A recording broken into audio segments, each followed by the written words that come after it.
नमस्कार मित्रों।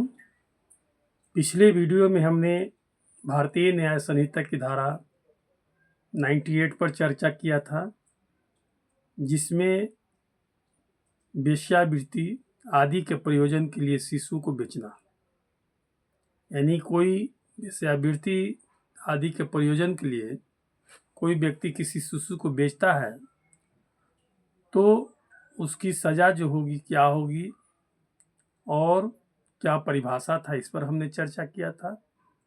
आज हम चर्चा करेंगे भारतीय न्याय संहिता की धारा 99 पर, जिसमें वेश्यावृत्ति आदि के प्रयोजन के लिए शिशु को खरीदना या कोई खरीदता है तो उसको क्या सज़ा होगी, क्या परिभाषा है, इस पर चर्चा करेंगे। 98 में बेचने का था, 99 में खरीदने का है। यानी 98 में कोई यदि किसी शिशु को वेश्यावृत्ति आदि के लिए बेचता है तो उसकी परिभाषा दी गई थी और सज़ा दी गई थी। 99 में कोई खरीद रहा है, उसके लिए खरीदता है तो उसकी क्या सज़ा होगी, क्या उसका दंड होगा, इस पर चर्चा किया जाएगा।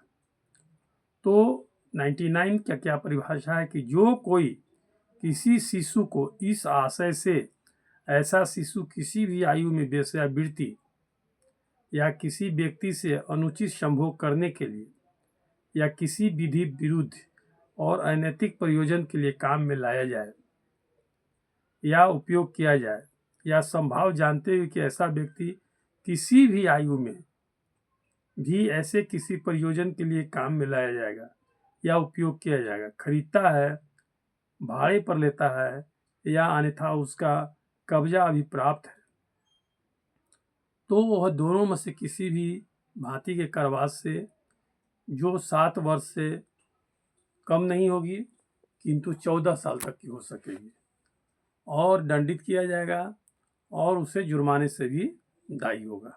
यानी उसको 7 साल से कम की सज़ा नहीं होगी, जो 14 वर्ष तक हो सकती है, फाइन भी होगा या दोनों से दंडित किया जाएगा। तो इसमें स्पष्ट है कि यदि कोई व्यक्ति, चाहे महिला हो या पुरुष हो, किसी शिशु को जो 18 वर्ष से कम का होगा उसे शिशु कहेंगे, उसको वेश्यावृत्ति के लिए खरीदता है, चाहे वो किसी भी उम्र में क्यों न उसको वेश्यावृत्ति कराए, तो अपने कब्जा में रखता है, खरीदता है या उसका देख रेख करता है, तो इसके तहत वो अपराधी होगा और सज़ावार होगा।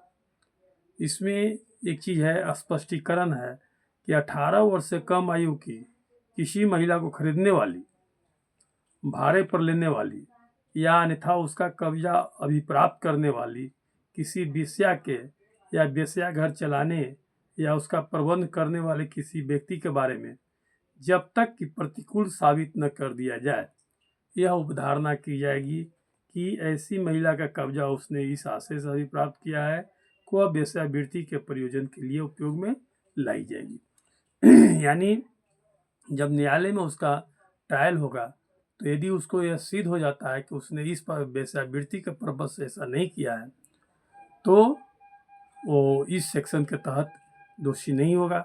और यदि प्रूफ हो जाता है कि वेश्यावृत्ति के ही प्रयोग के लिए वो अपहरण किया या उसका खरीदा, तो खरीदना ही कहिए, तो उसके लिए ही दोषी होगा। मित्रों, यह हो गई आपको 99 पर चर्चा। अब आपको बता दें कि यह पहले जो था आईपीसी की धारा किसमें था, तो उस पर चर्चा करेंगे।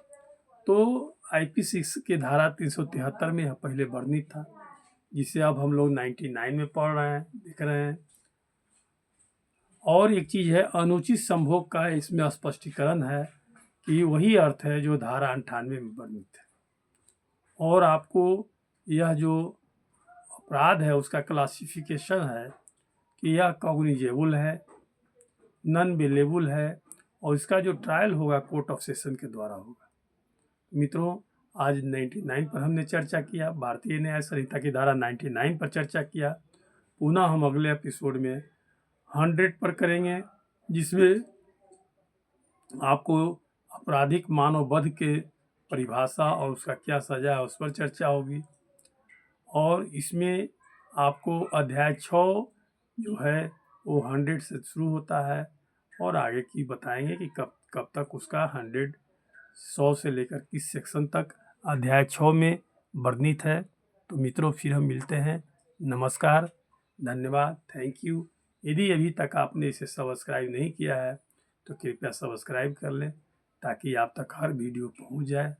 तो फिर मिलते हैं। नमस्कार, धन्यवाद, थैंक यू।